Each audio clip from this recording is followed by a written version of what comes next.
Hello and welcome to another episode of the Tacoma Cyclist. I am the Tacoma Cyclist, and without me today is my normal trusty sidekick, the Boogeyman. And that's because we are looking at the 2017 S-Works Tarmac. And as much as I'd love to have given the Boogeyman an S-Works Tarmac, I haven't. Instead, I have two variants of the 2017 S-Works Tarmac. I have one built on the basic frame set and built up with individualized components, and I have the S-Works 2017 Tarmac ETap, which was built specifically around the SRAM ETap group set. Now, the Boogeyman does make a guest appearance, as you can see here in the video, as a rider, but of course he's on his traditional Ridley Phoenix bike there. We're going to be looking at a few things on this bike today. Most notably, of course, is the actual performance of this bike and the parts that come with it. And of course, we're also going to take a look at the weight and how the overall bike performs. Now, I've had the opportunity to be riding on a S-Works Tarmac, specifically the 2017 model now, for about 6.5 to 7 months. So I've gotten several thousand miles on the S-Works Tarmac and have quite a bit of thoughts on what I've experienced so far. First, let's take a look at the frame set variant that I have here. Now, what I've done is I've built this frame set up by acquiring the frame set itself, which ranges in price anywhere from the mid $3,000 range to around $4,000, depending upon which paint and color scheme you get. That is an expensive bike, make no mistake about it. It is pricey. That puts it in the range of some of the top tier bikes there are on the planet. So if you're wanting to look into this bike, be prepared to spend a pretty decent amount of money. Now, there are deals to be had from time to time, but not as much as you would find on some other brands, since Specialized only works with its dealer network to sell its bikes. So again, this is built on the frame set, and I've included a set of my own parts for this bike. Let's start with the wheels. The wheels are actually the rain wheels that are on this bike, or rain or training wheels, and they were custom built by a friend of mine here in town, based on the Head Belgium rims and his own brand of hub, which I absolutely love this hub, this nice pink hub here. The wheels themselves actually weigh in at about 1,450 grams for the wheel set, which is great for an aluminum set of clinchers. And I've got some S-Works, actually some standard Specialized turbo tires on those. The only reason I have those on there is because they're older tires. I've ridden on them for several thousand miles, and during the winter I don't mind using older tires, knowing that they're probably going to get shredded anyway. When I put this bike on the road for crits and for races, I'll probably trade those out for my Zip 303s, which make the bike a little bit heavier. Now, moving on to the bars and the stem. The stem is a Zip aluminum stem, and the bars are Zip carbon bars. The tape on there is Supercaz tape, which is a relatively new brand, and I rather like it. It's very much like the Lizard Skins, but maybe a little bit less shiny and a little less tacky, but equally as padded. You'll notice here that the shifters on this bike are actually SRAM Force 22, and this bike is made up of a mixture of SRAM Red and SRAM Force. The shifters, again, Force 22, and the crank is a SRAM Red crank. Most of the rest of that is all SRAM Force. So I've got SRAM Force front derailleur, rear derailleur, and cassette as well. Moving back on the bike a little bit, you'll note the saddle is a Specialized Roman Evo saddle with the carbon rails. Very little padding on the saddle overall, but it actually is quite comfortable for me. Saddles are a very personal choice, so it works for me and it works well. In this case, of course, the frame comes with its own seat post, the 27.2 seat post, which does help to create a little bit of flex when riding over rough terrain. And actually, this bike does, especially for a very stiff bike the way that it does very well on rough terrain. That narrower seat post really does help quite a bit to keep from sending jolts up your spine. Again, I keep coming back to the fact that this is a very stiff bike. There's no mistake about that. This is an incredibly stiff bike. When you are riding in a trainer and you've got your wheels locked in place, your rear wheel locked in place, most of the other bikes I've put into a trainer situation, I can see the trainer flexing, or the bottom bracket flexing, as much as an inch or two side to side when I'm putting down 300, 400 watts. That bottom bracket area will flex side to side. Not so on this S-Works. When you're putting down power, 300, 400 watts in a trainer, that bottom bracket is not going anywhere. This is an incredibly stiff bike. It doesn't talk about how compliant it is. It doesn't talk about how smooth the ride is on their website. That's because this bike was designed to dominate. As one of my friends, the manager of one of the bike shops in town, says, this bike kind of encourages you to ride like an asshole. And what he means by that is, you're the guy in the group ride that is always attacking. You're the guy in the group ride that's always pushing the ride just a little bit faster. And why is that? It's because this bike is always mad. If you get on this bike, you might initially feel that it almost feels numb. It doesn't feel numb. What you're experiencing is it's always turned on. It doesn't have a cruise or a coast mode. It has an attack mode, and be ready to attack. So let's talk weight on this thing. Now, as you can see, I've got a few extra accessories on this. I've got the Garmin mount, the K-Edge mount, I've got the Wahoo element mount on there. I still have the bike pump in place, and I still have the rear fenders in place. This bike doesn't fit front fenders very well, so there are no front fenders in place, but a full rear fender, tire pump, Garmin mount, Wahoo mount, and the K-Edge stem mount here.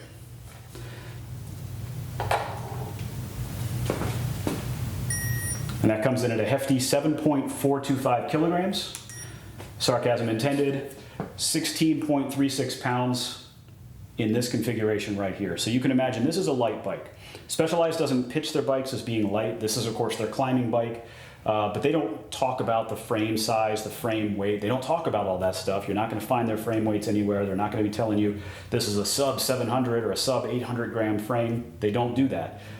They let their bike speak for themselves. This has fenders and a pump and mounts, and it's still 16.3 pounds. Very impressive. And again, these are rain wheels with heavy tubes and heavy tires. Moving over to the ETap version of this bike. Now this bike is fully spec'd from Specialized, exactly as you see it here. So every part on here is exactly the way it came from the factory and includes all Specialized finishing kit. You'll notice one key difference here between this bike and most any other bike, and that is that there are no holes drilled for internal cable routing on the right side of this frame, or on the drive side of this frame. There is one on the left side for your rear brake, of course, but no other holes have been drilled in this frame. And that's because this frame was designed specifically for the SRAM Red ETap group set, which is, of course, wireless. So you see two wires leaving the STIs, and that is your front and, of course, your rear brake. Given that this is called the S-Works ETap Tarmac, it's no surprise that, of course, it includes the ETap group set. What's nice about it is it includes the entire SRAM ETap group set. A lot of times people will substitute in minor changes here and there, maybe different brakes or different cranks. Everything on this bike that is drivetrain related is all from the SRAM Red ETap group set. Very nice touch. Speaking of nice touches, how about those red bar end plugs? I really like those little tiny pops of color. This bike has got a very cool look to it. I don't think that the pictures on the website do it justice. I think that when you see this bike up close and in person, it really does shine. And it's those little tiny touches that make all the difference. So we've got those red bar end caps. We've got the murdered out black stem, which is a specialized aluminum stem. You've got the very plain, basic 42 centimeter wide bars that are carbon bars made by Specialized as well. All of this is very subtle, and that little tiny pop of color there I think is great, especially with the gloss red S-Works logo there. Speaking of gloss, you'll see that there's a mixture of gloss and matte on this frame. Now on the frame that on the other S-Works Tarmac, it is all gloss. And I will tell you, keeping an all gloss bike clean is way easier than keeping a matte bike clean.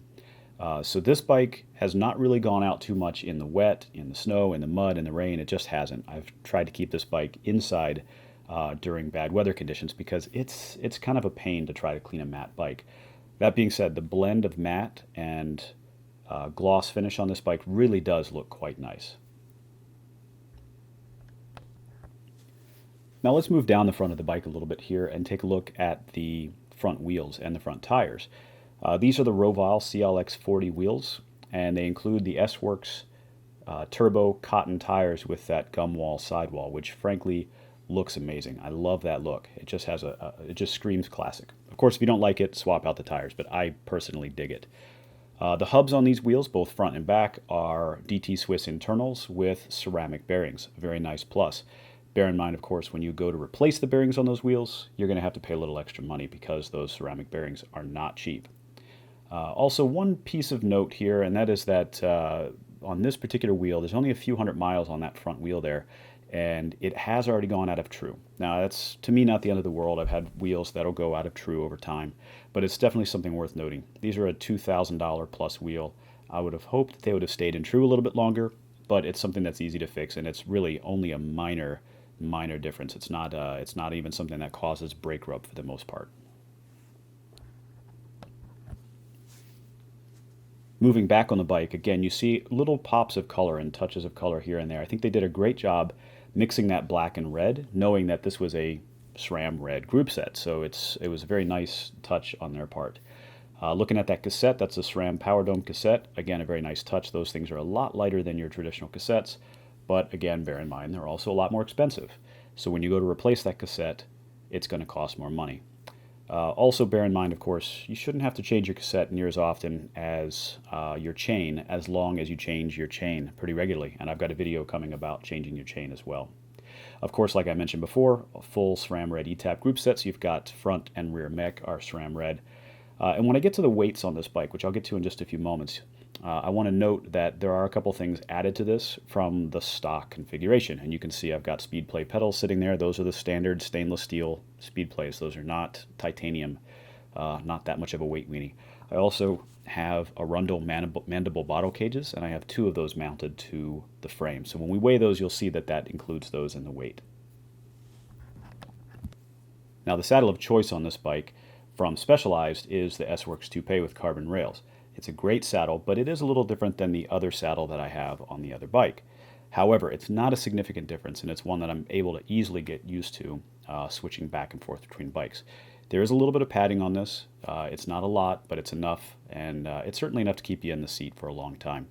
Still notice that this bike does have a 20mm setback on that seat post, and it is the same seat post between the two of them. There's just a little bit different paint scheme on it. So a 27.2mm diameter and a 20mm setback. Now let's take a moment to bask in the glory of this beautiful bike. This bike is as phenomenal riding as it is looking. Now, the pictures on the website, as far as I'm concerned, really don't do it justice. And when you see this bike up close and personal, it is phenomenal. It's a very, very lightweight bike, and there's no doubt about it. It is stiff, and it means business. The design of the Tarmac overall hasn't really changed a lot in the past several years, and most of that's because, let's face it, don't mess with something that works. It is one of the most winning bikes in the Grand Tour, and it works for a reason. It's light, it's stiff, it's relatively aerodynamic. It's not an aero bike, but with, of course, Specialized owning their own wind tunnel, almost everything they do has aerodynamics in mind. At no point in time have I felt that this bike has held me back because of extra wind drag. Speaking of wind drag, let's talk about those wheels, the CLX40s. There's plenty of research to show that the CLX40 is probably Specialized or S-Works' least effective wheel at beating the wind. Comparing them to the few wheels that I have here in the shop, which is a set of Fast Forward F4Rs, a pair of Zip 303s. Those are the 2 mid-deep section carbon wheels that I've got that I can compare against. I can tell you that I noticed no discernible difference whatsoever. Let's talk about braking performance on these as well. Again, no discernible difference. Zip 303s, Fast Forwards, and these wheels, they all seem to brake pretty well. The moment you get them wet, they all kind of suck. It's not terrible, it's not miserable, it's just you have to plan. The wheels are going to go around once, even twice, before the brakes really start to grab, so just be aware of that. The small touches that S-Works or Specialized puts in on this bike are what really makes all the difference in the world. Of course, a full kit from SRAM Red ETap, no cheaping out there.